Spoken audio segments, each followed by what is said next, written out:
Con mis compañeros Lina López, Ana Gutiérrez y Michael Ramos. Vamos a contarles un poco acerca del discurso de la guerrilla. Vamos a hablar de la justificación. En este trabajo nosotros analizamos la manera como se ve afectado el discurso alusivo a las guerrillas. Nosotros elegimos este discurso por la importancia que tiene para el país y también para las elecciones, ya que es un tema que ha estado presente desde hace varias décadas y que muchas veces afecta a la población civil, quienes pagan las consecuencias de las decisiones de estos grupos, también afecta al candidato presidencial que está de turno y las decisiones de la guerrilla, sus acciones y todo lo que ellos hacen, sobre todo cuando se está en periodo de elecciones, nos permite analizar la cruel realidad que enfrenta el país. Movidos por estas razones, elegimos este discurso con la intención de analizar no solamente la palabra guerrillero, sino todo lo que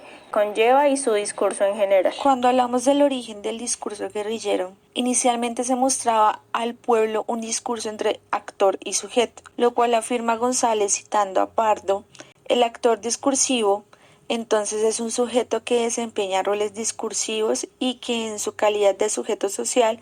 construye una imagen de sí mismo, del otro y de la realidad. Esto nos permite entender que se muestra el discurso guerrillero desde sus actores hacia la población, el uso del contexto en el cual se encontraba esta misma población y su forma de comunicarse, en sus problemáticas, eran las más importantes para poder dirigir su discurso de forma asertiva, donde el mismo discurso buscaba en parte, como según también lo dice González, refiriéndose al discurso, un método en el cual se cuenta con la función de legitimar por medio de la adhesión de las audiencias con el fin de generar un movimiento de masas para lograr obtener el poder político del país. Una de las percepciones más reconocidas por la sociedad es esta, ya que alude a la manipulación como tal del contexto mismo y de forma subjetiva y objetiva sobre hechos históricos que ayudaban a que su discurso pudiese surgir. Entonces, si hablamos desde un punto histórico, el origen del discurso guerrillero surge desde esa necesidad de un cambio, ya que en ese entonces se creía que se debía realizar una segunda lucha por la libertad del pueblo, puesto que el gobierno tenía una gran opresión hacia el pueblo,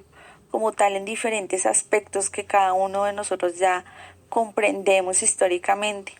Y debido a esto es que surge el discurso, desde esa opresión, con esa necesidad de cambio, con esa necesidad de luchar por el bien del pueblo. A lo largo de la historia de las guerrillas, más específicamente en el M-19, se han presentado diferentes cambios discursivos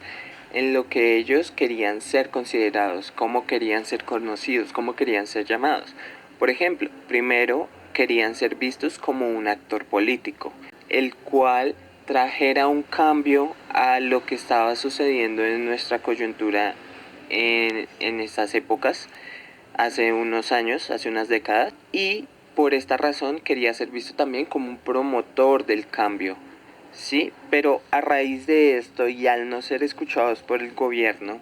y que sus ideales no fueran tenidos en cuenta, empezaron a ser considerados como delincuentes. También fueron considerados asesinos por el hecho de que sus actos delictivos iban dañando la vida de los ciudadanos del común, por medio del terrorismo, por medio de la violencia, por medio del miedo. También fueron vistos como vándalos y anarquistas, ya que todo aquel que tenga una ideología diferente a lo estipulado siempre va a ser catalogado de dicha forma. Y el M-19 o las diferentes guerrillas no son una excepción a esto. Todo esto se fue transgiversando en el momento en el que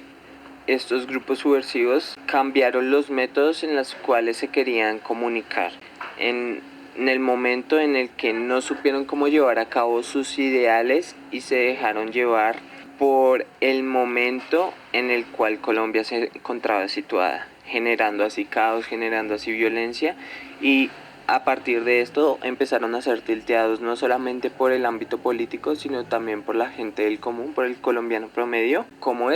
delincuentes, como vándalos, y esto llevó a un cambio discursivo severo. En la siguiente fotografía encontramos los códigos que usamos para nuestras categorías. Tenemos dos grandes categorías que encierran los códigos elegidos y son grupo subversivo y actor político, entendiendo que el discurso de guerrilla se toma generalmente como una de estas dos. Primero, grupo subversivo. Se muestran como organizaciones que intentan derrocar estructuras de autoridad,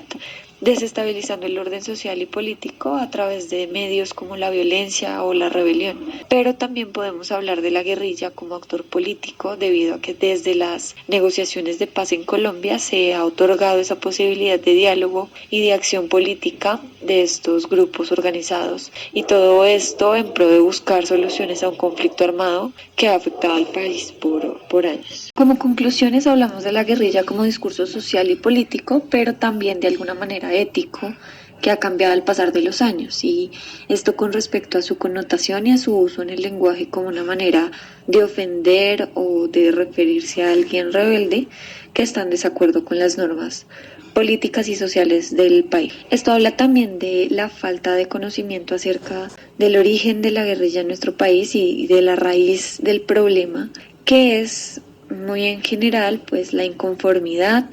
o esa discrepancia en cuanto a cómo se maneja el país. Finalmente, vemos cómo el discurso guerrillero ha venido cambiando con el tiempo, donde inicialmente se creía que este iba dirigido hacia el cambio, hacia tener una nueva oportunidad de gobierno y asimismo tener un control del poder. Pero vemos que hoy en día este discurso, debido a las diferentes acciones que la guerrilla ha realizado, ha venido cambiando. El pueblo dejó de creer en este discurso y se fue tergiversando su significado, viendo ahora como un discurso incitador al odio y a la violencia.